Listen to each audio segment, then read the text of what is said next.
നമസ്കാരം. കേരളത്തിലെ പതിനായിരക്കണക്കിന് ഉദ്യോഗാർത്ഥികളുടെ സ്വപ്നങ്ങളെ ചവിട്ടി മെതിച്ചുകൊണ്ട് പിണറായി സർക്കാർ നടത്തുന്ന സ്വജനപക്ഷപാതത്തിന്റെയും പിൻവാതിൽ നിയമനങ്ങളുടെയും ഒടുവിലത്തെ ഉദാഹരണമാണ് മുഖ്യമന്ത്രിയുടെ ഗൺമാൻ അനിൽകുമാറിന് നൽകിയ ഔട്ട് ഓഫ് ടേൺ പ്രൊമോഷൻ. ഇത് മുഖ്യമന്ത്രിക്ക് മാത്രം നൽകാൻ പറ്റുന്ന ഒരു അധികാരവുമാണ് കേട്ടോ. PSC റാങ്ക് ലിസ്റ്റുകളിൽ ഉൾപ്പെട്ട് നിയമനം കാത്ത് കണ്ണിൽ എണ്ണയൊഴിച്ച് കാത്തിരിക്കുന്ന യുവതലമുറയോട് ഈ സർക്കാർ കാണിക്കുന്ന ക്രൂരമായ പരിഹാസമാണിതെന്ന് കൃത്യമായിട്ട് പറയട്ടെ. അർഹതയുള്ളവർ തെരുവിൽ സമരം ചെയ്യുമ്പോൾ അധികാരത്തിന്റെ തണലിലുള്ളവർക്ക് നിയമവിരുദ്ധമായി വഴിവിട്ട ആനുകൂല്യങ്ങൾ നൽകുന്നത് ജനാധിപത്യ സംവിധാനത്തോടുള്ള വെല്ലുവിളി തന്നെയാണ്. അതാണ് പിണറായി സർക്കാർ ഇപ്പോൾ നടപ്പിലാക്കി വരുന്നത്. KC വേണുഗോപാൽ MP ആരോപിച്ചതുപോലെ പിണറായി വിജയന്റെ ഭരണം കേരളത്തിലെ മെറിറ്റ് അധിഷ്ഠിത നിയമന സംവിധാനത്തെ പൂർണ്ണമായും തകർത്തിരിക്കുകയാണിപ്പോൾ. കഴിഞ്ഞ ഏതാനും വർഷങ്ങളായി കേരളം സാക്ഷ്യം വഹിക്കുന്നത് പിൻവാതിൽ നിയമനങ്ങളുടെ ഒരു പരമ്പരയ്ക്ക് തന്നെയാണ്. സർവകലാശാലകളിലെ അധ്യാപക നിയമനങ്ങൾ മുതൽ പൊതുമേഖലാ സ്ഥാപനങ്ങളിലെ താൽക്കാലിക നിയമനങ്ങൾ വരെ പാർട്ടി കേഡർമാർക്കും അതുപോലെ തന്നെ പാർട്ടിക്കാരുടെ ബന്ധുക്കൾക്കുമായി നീക്കി വെച്ചിരിക്കുകയാണ് പിണറായി സർക്കാർ. യോഗ്യതയുള്ള ഉദ്യോഗാർത്ഥികളെ പുറത്തു നിർത്തിക്കൊണ്ട് സ്വന്തക്കാരെ തിരികെ കയറ്റുന്ന ഈ ശൈലി ഒരു സമാന്തര ഭരണ സംവിധാനമായി മാറിയിരിക്കുന്നു എന്നതാണ് നമ്മൾ മനസ്സിലാക്കേണ്ട ഒരു വാസ്തവം. ലൈഫ് മിഷൻ ഉൾപ്പെടെയുള്ള പദ്ധതികളുടെ പേരിലും പിൻവാതിൽ നിയമനങ്ങൾ വ്യാപകമായി നടക്കുന്നു. PSC വഴി ജോലി ലഭിക്കേണ്ട തസ്തികകൾ പോലും കരാർ അടിസ്ഥാനത്തിലാക്കി മാറ്റുകയും അവിടെ സ്വന്തക്കാരെ നിയമിക്കുകയും ചെയ്യുന്നതിലൂടെ സർക്കാർ ഉദ്യോഗാർത്ഥികളെ വഞ്ചിക്കുകയാണ് ചെയ്തുകൊണ്ടിരിക്കുന്നത്. സെക്രട്ടേറിയറ്റിന് മുന്നിൽ റാങ്ക് ഹോൾഡർമാർ മുട്ടിലിഴഞ്ഞും തലമുണ്ഡനം ചെയ്തും പ്രതിഷേധിക്കുമ്പോൾ മുഖ്യമന്ത്രിയുടെ ഓഫീസിനോട് അടുത്തവർക്ക് മാത്രം പ്രത്യേക പരിഗണന ലഭിക്കുന്നത് അത്യന്തം ലജ്ജാകരമാണെന്ന് പറയാതെ വയ്യ. വികസനത്തിന്റെയും ജനക്ഷേമത്തിന്റെയും മുഖം മൂടി അണിഞ്ഞ് ഉദ്യോഗാർത്ഥികളുടെ ജീവിതം കൊണ്ട് പന്താടുന്ന ഈ സർക്കാർ വരും തലമുറയോട് ചെയ്യുന്നത് വലിയ അനീതി തന്നെയാണ്. അധികാര ദുർവിനിയോഗത്തിലൂടെ സ്വന്തക്കാരെ വാഴിക്കുന്ന ഇത്തരം നടപടികൾ കേരളത്തിലെ പൊതുസമൂഹം അംഗീകരിക്കുകയും ഒരിക്കലും മാപ്പ് നൽകുകയും ചെയ്യില്ല. പിൻവാതിൽ നിയമനങ്ങളിലൂടെയും അഴിമതിയിലൂടെയും പടുത്തുയർത്തിയ ഈ ഭരണകൂടം ഉദ്യോഗാർത്ഥികളുടെ ശാപമേറ്റ് തകർന്നു വീഴുമെന്ന കാര്യത്തിൽ യാതൊരുവിധ സംശയവും നിങ്ങൾക്ക് വേണ്ട. നീതിക്ക് വേണ്ടി പോരാടുന്ന യുവതലമുറയോടൊപ്പം നിൽക്കുക എന്നത് ഇന്നത്തെ കേരളത്തിലെ ഓരോ പൗരന്റെയും കടമയാണെന്ന കാര്യമാണ് എനിക്ക് ഓർമ്മിപ്പിക്കാനുള്ളത്.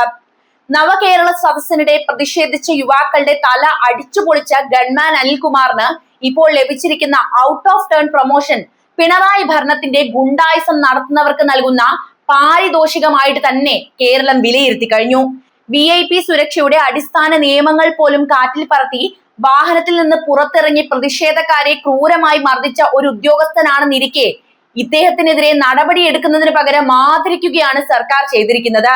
കേന്ദ്ര സർക്കാരിന്റെ ബ്ലൂ ബുക്ക് മാർഗനിർദ്ദേശങ്ങൾ പ്രകാരം സുരക്ഷിതമായി VIP-യെ മാറ്റേണ്ടതിന് പകരം റോഡിലിറങ്ങി അക്രമം അഴിച്ചുവിട്ടത് ക്രിമിനൽ കുറ്റമാണെന്ന് മുൻ ഉദ്യോഗസ്ഥർ പോലും ചൂണ്ടിക്കാട്ടിയിട്ടും പിണറായി വിജയൻ തന്റെ ഗൺമാനെ സംരക്ഷിക്കുക മാത്രമാണ് ചെയ്തത്. PSC റാങ്ക് ലിസ്റ്റിൽ ഉൾപ്പെട്ട ആയിരക്കണക്കിന് ഉദ്യോഗാർത്ഥികൾ നിയമനം ലഭിക്കാതെ ആത്മഹത്യയുടെ വക്കിൽ നിൽക്കുമ്പോഴാണ് ഈ അനീതി അരങ്ങേറുന്നത് എന്നത് നമ്മളിവിടെ മനസ്സിലാക്കേണ്ടതുണ്ട്. മെറിറ്റും യോഗ്യതയും നോക്കാതെ മുഖ്യമന്ത്രിയുടെ ഓഫീസിലെ വിശ്വസ്തർക്കും പാർട്ടി ഗുണ്ടകൾക്കും വേണ്ടി നിയമനങ്ങൾ വളച്ചൊടിക്കുന്നത് ഈ സർക്കാരിന്റെ ശൈലിയായി മാറിയിരിക്കുകയാണ് ഇപ്പോൾ. അർഹതപ്പെട്ടവരുടെ അവസരങ്ങൾ തട്ടിയെടുത്ത് സ്വന്തക്കാരെ വാഴിക്കുന്നതിലൂടെ കേരളത്തിലെ യുവജനതയോട് പിണറായി സർക്കാർ ചെയ്യുന്ന അനീതി എത്രത്തോളം വലുതാണ് എന്ന് ആലോചിച്ച് നോക്കൂ.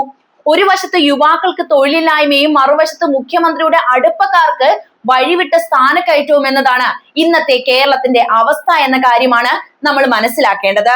സായുധ സേനയിലെയും പോലീസിലെയും അച്ചടക്കത്തെ പോലും ഈ തീരുമാനം ബാധിച്ചിരിക്കുകയാണ് എന്നത് മറ്റൊരു യാഥാർത്ഥ്യമാണ്. വർഷങ്ങളായി കഠിനാധ്വാനം ചെയ്യുന്ന സീനിയർ ഉദ്യോഗസ്ഥരെ മറികടന്ന് ഒരു അക്രമ സംഭവത്തിൽ പ്രതിയായ വ്യക്തിക്ക് പ്രത്യേക പദവി നൽകുന്നത് സേനയുടെ ആത്മവീര്യം തകർക്കുന്ന നടപടി തന്നെയാണ്. സ്വന്തം കസേര സംരക്ഷിക്കാൻ ഏത് വഴിവിട്ട നീക്കത്തിനും കൂട്ടുനിൽക്കുന്ന ഈ ഭരണം ഉദ്യോഗാർത്ഥികളുടെയും നീതി ആഗ്രഹിക്കുന്ന ജനങ്ങളുടെയും കനത്ത പ്രതിഷേധത്തിന് വരും ദിവസങ്ങളിൽ മറുപടി പറയേണ്ടതായി വരും. അധികാരം ഉപയോഗിച്ച് എന്തുമാകാമെന്ന ഈ ധാർഷ്ട്യം ജനാധിപത്യത്തിന് അപമാനകരമാണ് എന്ന കാര്യം കമ്മ്യൂണിസ്റ്റുകാരെ ഒരിക്കൽ കൂടി ഓർമ്മിപ്പിക്കുകയാണ്. കേരളത്തിലെ പിൻവാതിൽ നിയമനങ്ങളുടെ ചരിത്രവും നിയമപരമായ വശങ്ങളും പരിശോധിക്കുമ്പോൾ പിണറായി സർക്കാർ എങ്ങനെയാണ് ഭരണഘടനാ സ്ഥാപനങ്ങളെ നോക്കുകുത്തിയാക്കി സ്വന്തക്കാരെ തിരികെ കയറ്റുന്നത് എന്ന് നമുക്ക് കൃത്യമായിട്ട് വ്യക്തമാവുന്നതാണ്. മെറിറ്റും സുതാര്യതയും നിലനിൽക്കേണ്ട PSC പോലുള്ള സംവിധാനങ്ങളെ അപ്രസക്തമാക്കുന്ന ഇത്തരം നടപടികൾ കേരളത്തിലെ ഉദ്യോഗാർത്ഥികളോട് ചെയ്യുന്ന വലിയ ദ്രോഹമാണ് എന്ന യാഥാർത്ഥ്യം നമ്മൾ തിരിച്ചറിയുക തന്നെ വേണം. മുഖ്യമന്ത്രിയുടെ ഗൺമാൻ അനിൽകുമാറിന് നൽകിയ പ്രത്യേക സ്ഥാനക്കയറ്റം നിയമപരമായി വലിയ ചോദ്യചിഹ്നം തന്നെ ഉയർത്തിയിട്ടുണ്ട്. സർവീസ് ചട്ടങ്ങൾ പ്രകാരം അസാധാരണമായ സാഹചര്യങ്ങളിൽ മാത്രമേ ഇത്തരം ഔട്ട് ഓഫ് ടേൺ പ്രമോഷനുകൾ നൽകാനാകുകയുള്ളൂ. എന്നാൽ ഒരു ക്രിമിനൽ കേസിൽ പ്രതിയാകുകയും സുരക്ഷാ ചട്ടങ്ങൾ ലംഘിക്കുകയും ചെയ്ത ഒരാൾക്ക് ഇത്തരം ഒരു ആനുകൂല്യം നൽകുന്നത് വഴിവിട്ട സഹായമല്ലാതെ മറ്റെന്താണ്? ഇത് സത്യസന്ധമായി ജോലി ചെയ്യുന്ന മറ്റു നൂറുകണക്കിന് പോലീസ് ഉദ്യോഗസ്ഥരുടെ ആത്മവീര്യം തകർക്കുന്ന നടപടി തന്നെയായിട്ട് നമ്മൾ വിലയിരുത്തേണ്ടതുണ്ട്. മുഖ്യമന്ത്രിയുടെ വ്യക്തിപരമായ താല്പര്യങ്ങൾ സംരക്ഷിക്കുന്നവർക്ക് നിയമം ബാധകമല്ല എന്ന തെറ്റായ സന്ദേശമാണ് ഇതിലൂടെ സർക്കാർ നൽകുന്നത് പോലും. ഇതിനു മുൻപും സമാനമായ നിരവധി പിൻവാതിൽ നിയമനങ്ങൾ ഈ സർക്കാരിന്റെ കാലത്ത് വിവാദമായിരുന്നു. സർവകലാശാലകളിലെ വൈസ് ചാൻസലർ നിയമനങ്ങളിലും അധ്യാപക നിയമനങ്ങളിലും പാർട്ടി നേതാക്കളുടെ ബന്ധുക്കൾക്ക് മുൻഗണന നൽകിയത് സുപ്രീം കോടതി വരെ ഇടപെട്ട് റദ്ദാക്കിയ ചരിത്രം നമ്മുടെ മുന്നിലുണ്ട്. പ്രിയ വർഗീസിന്റെ നിയമനവും മുൻപ് നടന്ന സ്വപ്ന സുരേഷിന്റെ IT വകുപ്പിലെ നിയമനങ്ങളുമെല്ലാം തന്നെ ഈ ശൃംഖലയിലെ കണ്ണികളാണ്. PSC റാങ്ക് ലിസ്റ്റുകൾ കാലാവധി തീർന്ന് റദ്ദാക്കപ്പെടുമ്പോൾ മറുവശത്ത് പിൻവാതിൽ വഴി ആയിരക്കണക്കിന് പാർട്ടി പ്രവർത്തകരെ കരാർ അടിസ്ഥാനത്തിൽ സ്ഥിരപ്പെടുത്തുകയാണ് സർക്കാർ ചെയ്തുകൊണ്ടിരിക്കുന്നത്. ഇതൊന്നും ആരും മനസ്സിലാക്കുകയും ആരും ചോദ്യം ചെയ്യുകയും ഇല്ല എന്നാണ് ഇവർ വിചാരിക്കുന്ന കാര്യം. സെക്രട്ടേറിയറ്റിന് മുന്നിൽ റാങ്ക് ഹോൾഡർമാർ സമരം ചെയ്യുമ്പോൾ അവരെ പരിഹസിക്കുന്ന നിലപാട് തന്നെയാണ് മുഖ്യമന്ത്രി ഇവിടെ സ്വീകരിച്ചിട്ടുള്ളത്. എന്നാൽ തന്റെ ഗൺമാനെ പോലുള്ള വിശ്വസ്തർക്ക് നിയമനങ്ങൾ കാറ്റിൽ പറത്തി ആനുകൂല്യങ്ങൾ വാരിക്കോരി നൽകുകയും പിണറായി സർക്കാരിന്റെ ഒരു രീതി തന്നെ. അഴിമതിയും സ്വജനപക്ഷപാതവും മുഖമുദ്രയാക്കിയ ഈ ഭരണം കേരളത്തിലെ യുവതലമുറയുടെ ഭാവി ഇരുളടഞ്ഞതാക്കുകയാണ് ചെയ്തുകൊണ്ടിരിക്കുന്നത്. അധികാരത്തിന്റെ ഹുങ്കിൽ ജനങ്ങളെ മറന്നുകൊണ്ട് നടത്തുന്ന ഇത്തരം നീക്കങ്ങൾ വരും തലമുറയോട് ചെയ്യുന്ന ചരിത്രപരമായ അനീതി തന്നെയാണ് എന്ന് ആവർത്തിച്ച് പറയേണ്ടിയിരിക്കുന്നു. എന്തായാലും കേരളത്തിലെ PSC റാങ്ക് ജേതാക്കളുടെ ഇന്നത്തെ അവസ്ഥ അങ്ങേയറ്റം പരിതാപകരവും ഹൃദയഭേദവും തന്നെയാണ്.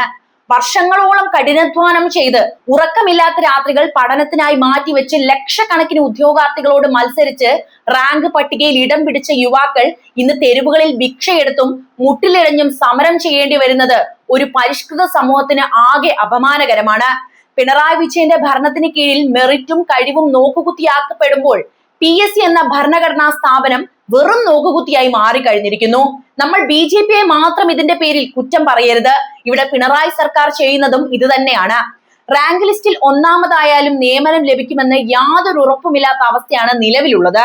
ലിസ്റ്റുകളുടെ കാലാവധി തീരുന്നത് വരെ റിപ്പോർട്ട് ചെയ്യാതെ ഒഴിവുകൾ പൂഴ്ത്തിവെക്കുന്ന ഉദ്യോഗസ്ഥ ഭരണകൂട ഗൂഢാലോചനയാണ് ഇവിടെ നടന്നുകൊണ്ടിരിക്കുന്ന മറ്റൊരു കാര്യം. ഓരോ റാങ്ക് ലിസ്റ്റും റദ്ദാക്കപ്പെടുമ്പോൾ തകരുന്നത് ആയിരക്കണക്കിന് കുടുംബങ്ങളുടെ പ്രതീക്ഷകളാണ്. അതൊന്നും ഇവർ തിരിച്ചറിയുന്നില്ല എന്ന് മാത്രം. തങ്ങളുടെ യൗവനം മുഴുവൻ പഠനത്തിനായി മാറ്റിവെച്ചവർക്ക് പ്രായപരിധി കഴിയുമ്പോൾ ലഭിക്കുന്നത് നിരാശയും ആത്മഹത്യാ ചിന്തകളും മാത്രം. അതൊന്നും ആർക്കും അറിയണ്ടല്ലോ അല്ലേ? സെക്രട്ടേറിയറ്റിന് മുന്നിൽ തലമുണ്ഡനം ചെയ്തും ശയന പ്രദക്ഷിണം നടത്തിയും റാങ്ക് ഹോൾഡർമാർ കരഞ്ഞു വിളിക്കുമ്പോൾ അവരുടെ വേദന കേൾക്കാൻ പോലും ഭരണാധികാരികൾ തയ്യാറാകുന്നില്ല.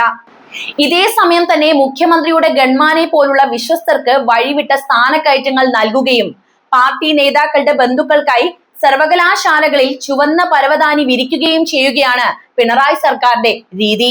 റാങ്ക് ലിസ്റ്റിലുള്ളവർ പുറത്തു നിൽക്കുമ്പോൾ പിൻവാതിൽ വഴി കരാർ ജീവനക്കാരെ സ്ഥിരപ്പെടുത്തുന്ന കാഴ്ച അത്യന്തം ക്രൂരമാണ്.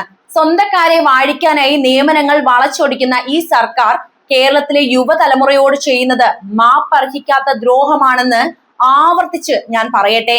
അർഹതപ്പെട്ട ജോലിക്ക് വേണ്ടി അപേക്ഷിച്ച് കാത്തിരിക്കുന്ന യുവാക്കളുടെ ശാപം ഈ സർക്കാരിന്റെ പതനത്തിന് കാരണമാകുമെന്നതിൽ യാതൊരുവിധ സംശയവും വേണ്ട. ജനങ്ങളെ സേവിക്കാൻ അധികാരമേറ്റവർ സ്വന്തം കേഡർമാരെയും വിശ്വസ്തരെയും മാത്രം സേവിക്കുന്ന കാഴ്ചയാണ് ഇന്നത്തെ കേരളം കണ്ടുകൊണ്ടിരിക്കുന്നത്. PSC റാങ്ക് ഹോൾഡർമാരുടെ കണ്ണീരിൽ കുതിർന്ന ഈ പ്രതിഷേധങ്ങൾ പിണറായി സർക്കാരിന്റെ അന്ത്യക്കുറിപ്പായി മാറുമെന്ന കാര്യം ഉറപ്പാണ്. നീതി നിഷേധിക്കപ്പെട്ട ഈ യുവത്വത്തിന്റെ പോരാട്ടം കേരളത്തിന്റെ രാഷ്ട്രീയ ഭൂപടത്തിൽ വലിയ മാറ്റങ്ങൾ കൊണ്ടുവരിക തന്നെ ചെയ്യുമെന്നാണ് എനിക്ക് പറയാനുള്ളത്. ഈ വിഷയത്തിലെ നിങ്ങളുടെ നിലപാട് അറിയാൻ താല്പര്യമുണ്ട്. എന്തുതന്നെയായാലും കമന്റ് ബോക്സിൽ എഴുതുക. മറ്റൊരു വീഡിയോയുമായി വീണ്ടും എത്താം. നന്ദി.